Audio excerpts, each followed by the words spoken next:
or you speak about having an 8th or ninth grade education. It's very interesting how now it's going to college level. I'd like to know how that came about. Um, it's just Ain't it? um, certain things in life, you can't explain. You just go with it. And I think, you know, had I stopped doing music um, years ago, there would be no completion, with this Harvard situation, me going from there to there. I think Harvard and Dr. Henry Louis Gates wanted to do something like this and needed someone who would fit with his idea to have a hip hop fellowship and have a name attached to it, a name that he felt would give some energy behind his idea to have this hip hop fellowship. And I was just honored that I fit. And to me, that is an example of how the streets, no matter where you're from, the streets, if you're from the street, you kind of feel like prestigious schools are not for you. It's not, they don't want you. They train the people that are going to eventually go out into the world and forget you. So to bring me there was saying to America, we are here and we're American, and we have to bridge the gaps between those guys out there in the streets and in the education world. Some reason they chose me, just me being at the right place at the right time, I guess. But then there's no coincidences, Hi, I'm Janine from kettlemagazine.co.uk. The art form of hip hop and the message of hip hop and what hip hop was created out of has changed so much.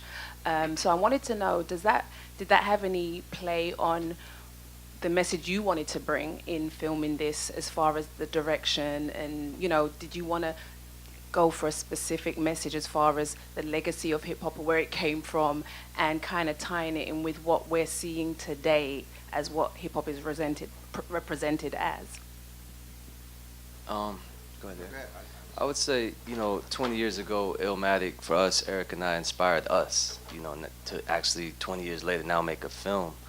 What we were hoping to do is, with our film, is inspire the next generation to document or make their stories about their community, their environment, things that affected them. We knew, like you said earlier, we didn't want to just make a music documentary. We wanted to make a movie that affected issues.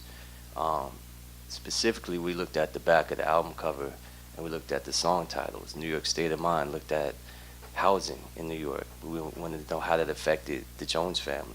We looked at Life's a Bitch and looked at the family being torn apart. We looked at One Love and looked at the prison systems.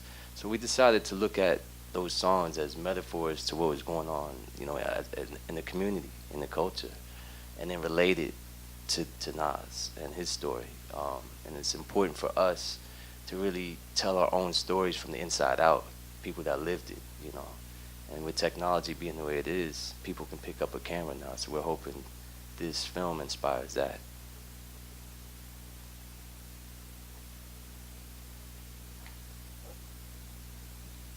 Daryl Robertson, Don Diva magazine, and looking at the conditions that created Illmatic and the situations in the neighborhoods, did you guys ever think about like going deeper, like into the politics, the housing acts that created the projects in these neighborhoods? Did that ever cross your mind in filming? Oh yeah. So in the movie, we do actually explore that. It was important for us. We actually had Dr. Cornell West actually break down the history of the projects and how it came to be after the signing of the GI Bill that allowed for a white flight, and then black people came into those communities. So we do explore that. And as 19 was saying, there are a lot of special parts in the film that we break down, like the prison industrial complex with One Love. That song is special to us personally, but bigger than that, it's special to us as a people, because in that song, Nas writes a letter, pens a letter to a friend who's in jail, but in that letter, he's doing so much work in describing the conditions without beating you over the head with it. And that's the approach we took with the film. We wanted to look at how Illmatic framed the issues through Nas's lens, and we wanted to do the same thing with the film without beating people over the head with a heavy message, but you walk away with it still. I'd like to add that this film took a lot of research. So we had about 4 experienced researchers working with us. We have about over 30 hours of footage that didn't make it into the film. And this footage is being archived at the Schomburg Center. So if you ever wanted to check it out, it is there available next year for you. Okay. Any? Hello. Tony Anderson, TheRoot.com. I have a 2-part question for everybody involved. You know, I got a chance to see the screening, and it was interesting because it was laughs, and then, you know, it seemed like it was laughs at a time when there weren't supposed to be laughs. You know, especially with Jungle, and he talked about the things that made him who he is today. But the audience loved the film. You know, in terms of the reaction that you guys got from viewers, was it what you were looking for and hoping for when you did the project? And specifically for Nas, you know, when Jungle saw the film, assuming he did, I want to know what his take on it was. Yeah, Jung was the star of this thing, man. He just appreciates that these guys made the film, and he didn't really express anything but smiles, and we just happy that, you know, the story was told. You know, I'm sure, you know, it was a great chance the story would never get told. So it was just happy that it was a happy moment that we can see the story told, and we don't have to duck, you know, we don't have to, you know, feel bad. It was like it came out well, and I think the people laugh along with Jungle because they can see the outcome that we survived. So it's cool for them to see the harshness of what we had to go through, and know that we made it. He's talking to you today. He's not talking to you from behind the wall. He's not talking to you from footage from a time period and he's no longer here, or I'm no longer here. We're both here to laugh about it ourselves along with the audience. So those parts are great because there's a lot of parts of the film with that it's kind of serious. So Jungle is is very much needed in the film because I'm sometimes not that talkative, and he lets it all out. He cuts no corners. He doesn't play. He tells you how it is. He doesn't care how you feel afterwards. He's gonna say what he feels. So yeah, we needed him there. Yeah. Hi, how are you? My name is Whitney. I'm from the ANRreport.com. I also write for RapRehab.com. The first thing I want to say is that I'm humbled to be here. I'm a big fan of you, Nas. And and Eric, we went to the same college, so that's what's up. And I liked your piece on Haiti, when you went to Haiti. But this is for everyone on the panel. My first question, it's a 2-part question. My first question would be, for Nas, I guess, how important is it for you, I guess, to kind of like reach back to some of the up-and-coming artists in Queens? Because I'm actually filming a web series right now on up-and-coming MCs, and I asked him to take me to the part of Queens that he's from. I think he's from Astoria, and he was like, oh, you know, it gets dark there, you know, at a certain time, you know, it's not safe. And I was like, well, I don't really care, like, just tell me, show me, like, where you're from. So how important is it for you to reach back to young artists? That's what the business is built on, is the young artists coming in the game. I think it's important that everybody in rap reaches back to the young artists.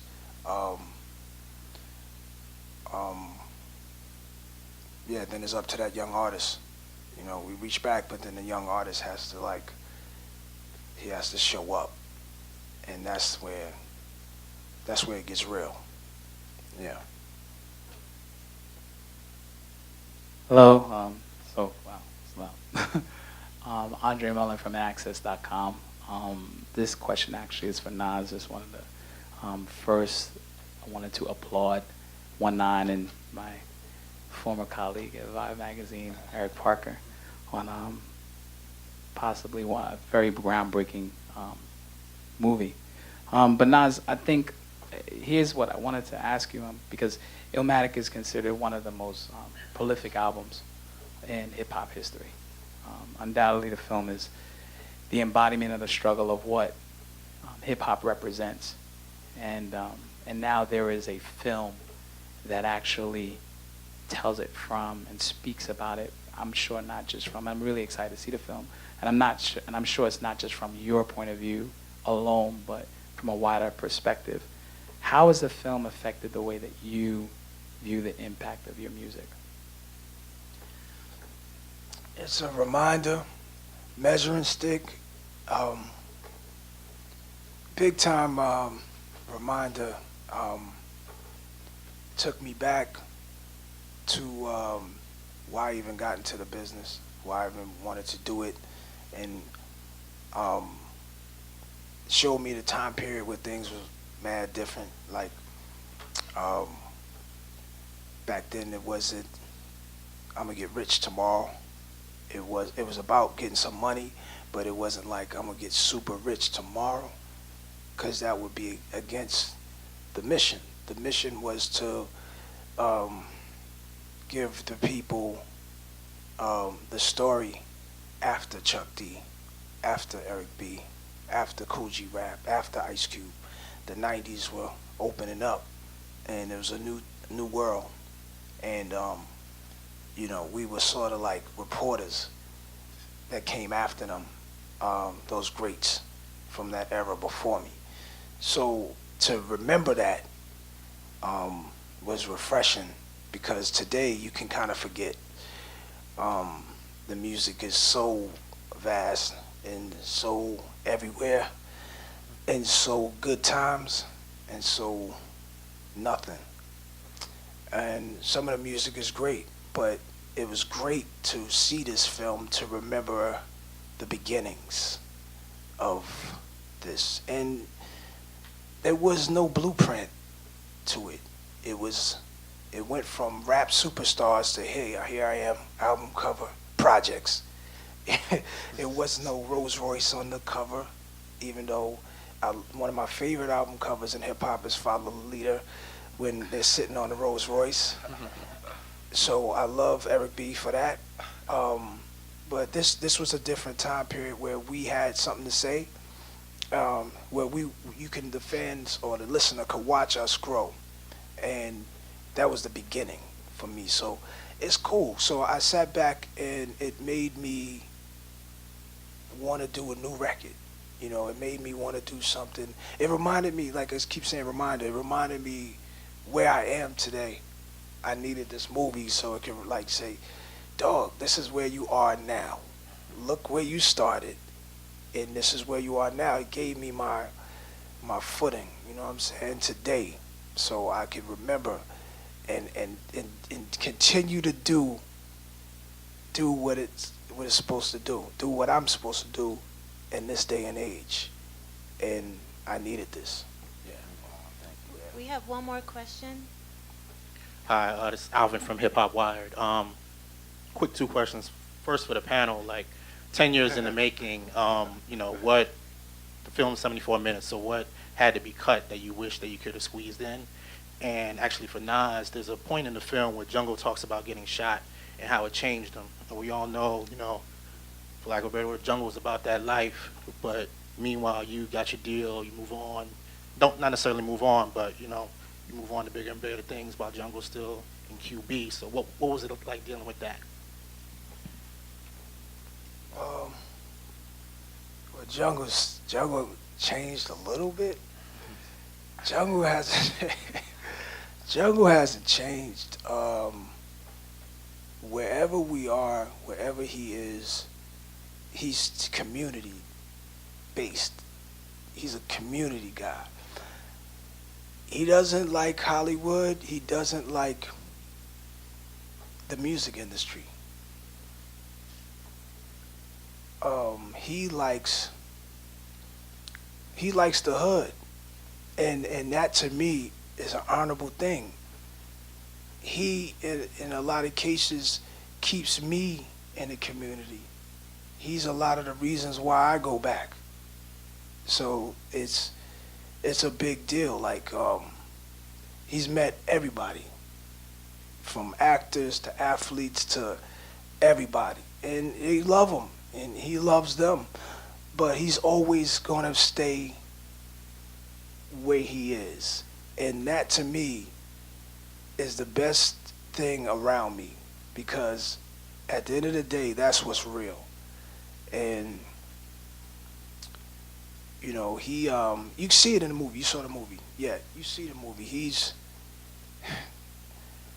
one of a kind, man. Like he hangs in the hood to this day. And too often we leave and don't come back. And I gotta give it to him. He's a reason, because he's such a fun dude.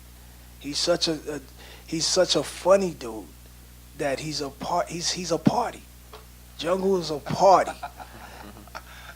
And so I think that was one of your questions, right? Yeah, he's a big part of the thing that played in my life. He told me to say one mic. You know, he told me a chorus for I Gave You Power, a song, I Gave You Power. So he'll sit in the studio and hate everything and start mumbling something. A few drinks, he's mumbling something, but I'm hearing it, and it winds up on the song. 5 years later, he fights me about credit. He just realizes it. And then I point out to him, I forgot to give you the credit, but you made the same amount of money that you would with the credit. So it all pans out. And he's been the one of the main guys behind the scenes. And this is the first time you just made me think of that. We talk about it amongst each other, but first time saying it, he's been a super important part throughout the whole thing, but he does not want to be in the music business. He does not want to be in Hollywood. He does not want to be a part of anything except the community. And he's like my hero for that. So, and you had another question, right? Yeah, it was the... And when you guys answer that, can you talk about the interviews, the people you interviewed? Yeah, I'd like to hear Naz's take on what you would like to have seen